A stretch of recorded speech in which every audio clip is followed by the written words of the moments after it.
Look at this clown. Look, and then I have more clothes. And then she walks in front of me. I'll tell you guys why. She was walking over here. And she sticks out her elbow, stuck that on her back.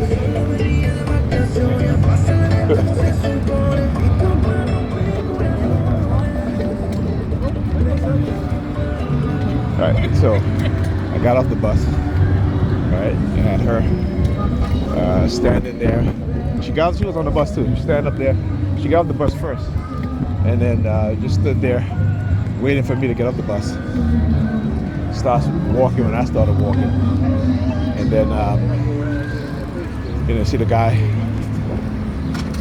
pressing his thumb on his nose, and then you see the Hispanic woman there folding her lips. All right, again. I just have to laugh at these people. Okay?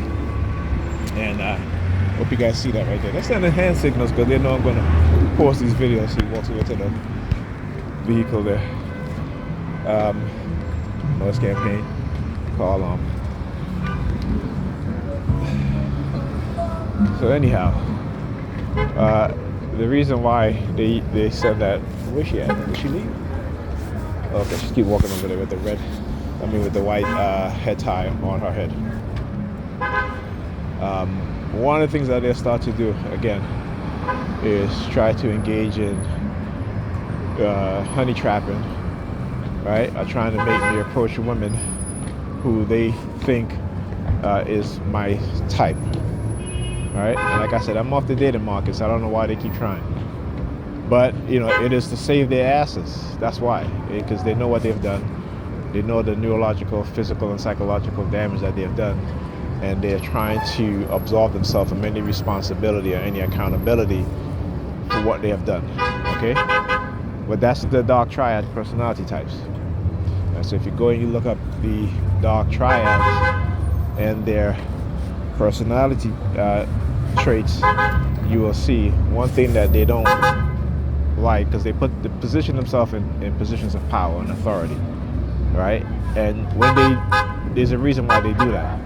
It's because they are at the top of those positions, so they believe and they think that they can continue to get away with doing these sorts of crimes, these non-consensual human experimentations, these setups and frame-ups, and to remove those of us from within the society who understand the truth and who knows the truth. And particularly in the black community, is to remove potential leaders, right? It's to remove potential leaders, to remove those within the black community, young black men and women, and using various covert methods and covert psychological operations to achieve exactly that, all right? And again, using psychological conditioning and manipulation to create gatekeepers of white racism, right? With the promise of, fame, fortune, money, and the vast majority of us, not just the vast majority of us, but those that they try to psychologically manipulate into those positions, they fall for it because of the money.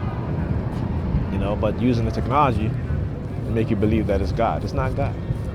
Okay, so you're telling me that, if you believe in God, right, which the vast majority of black people believe in God, so how come he's not promising them, of my people, wealth and fortune?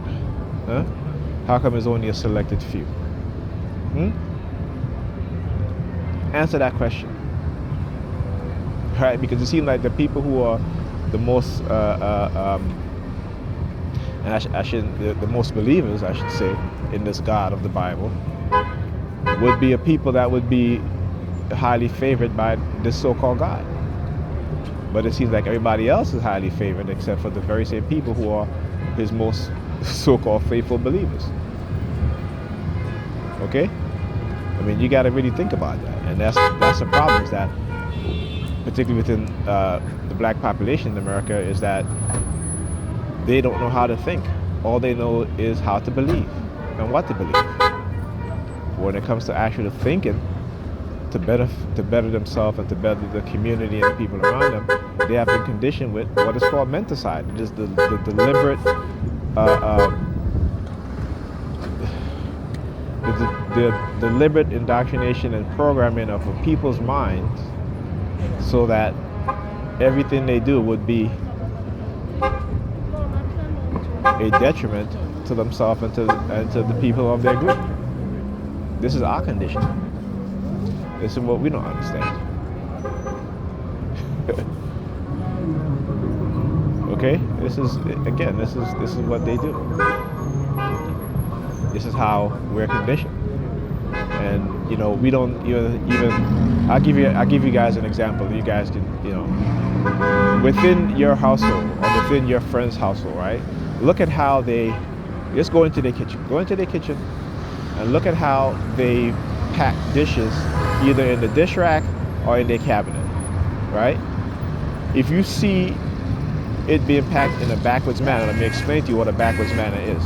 Meaning that if you have a large bowl and you have smaller containers in the bottom and the large bowl is on top, instead of the smaller bowl being put into the large container to save space, right? Look and see. If they're doing that, then they have somewhat of a correct way of thinking. If it's the opposite way, if it's all the small dishes in the bottom, the bowls, what have you, and all the bigger dishes on top, right? Whereas, again, look, common sense will tell you that those smaller dishes would be put into the bigger bowl. If it's just like anyhow, they just put stuff anyhow, it doesn't matter what. That's a dysfunctional mindset. That's a backwards thinking mindset. So even from that example I just gave you guys, right? Those little small things, right? Imagine the bigger things, right? So imagine that. And that is how you can tell a dysfunctional mindset, right? It's like in my house, right? Where I live with my sister and her daughter. And now she has my niece's daughter, two of them, right? With a baby there. And, they're, again, the dysfunction, it really is. Now, she can go and live with her mother, but she doesn't want to because there's certain rules and regulations that she will have to abide by, which my sister let them get away with it because, again, she wants them to be their friend. Instead of being an aunt and a person that they can learn from, she wants them to be her friend, and she wants to be friends with them. Not teaching them anything substantial, right?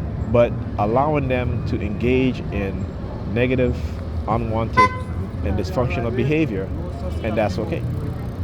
And that is okay in her mind. Not understanding that, we all die, right? And if you don't train your children properly, what's going to happen to them? What is going to happen to them? And that is, like I said, we as a people, we have totally neglected the younger generations. We've been doing that for generations and generations since the 1980s, primarily, since the 1980s.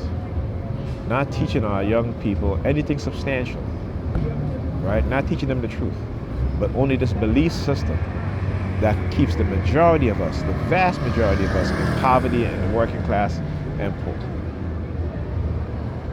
And as Dr. Amos says, because we make a little accomplishment, we grandize those accomplishments into something that's big, and it's not. So when you see like these black women, entrepreneurship, their own business, what have you, they'll call themselves boss chicks or boss bitches. You're not a boss chick or a boss bitch. You're a self-employed entrepreneur. You're not making the type of money to where you can employ other people, or you can manage other people, because that's what bosses do. Boss, if you look at the definition of a boss, is someone who is running a company, right, and who delegates work or responsibility to his or her subordinates. So you're not a boss. But that's that delusional mindset. And Dr. Amos said it the best. We grandize these things because we are a defeated people. It is our delusional mindset that has been created within us, within our psyche, to make us but believe that we're something that we're not. And that let me tell you, if I had known about Dr. Amos Wilson in my 20s. And this is why it's important that we teach young people the truth, so that they understand what's going on, so they can be self-corrected, right? Instead of being delusional, talk about no one can judge me, only God. Only God can judge me. They constantly, within our group, older generation is constantly setting up younger generation for failure over and over, and we fail to recognize that because they have deleted the love that we have for each other and for ourselves and for the young people. They've eradicated that love. Why? Because of the civil rights movement. Okay, America will not allow, and with Black Lives Matter, we see how they took down that agency, or that I should say that movement. They took it down. So black people now are disheartened. They're disheartened. So what do you think is going to happen when another incident happens to where people start to gather? And with Black Lives Matter, we see that, white people participated, but they co-opted a lot of the head positions of those movements. But this is what they do. They infect black civil rights movement in order to take it over and to water it down. And we have yet to learn that. We have yet to learn that. Not only do the U.S. government operate in pro type methods and Justice Zoom type methods and tactics, but also white corporations and white people as a community, as a whole, when it comes to dealing with black people. But we tend to not want to listen. We tend to be blind and talk about we don't see color. Well, they sure as fucking well see color. They discriminate against us all the time. So understand our way of thinking, how we're conditioned. To love others, but not ourselves and each other. Talk to you guys next week.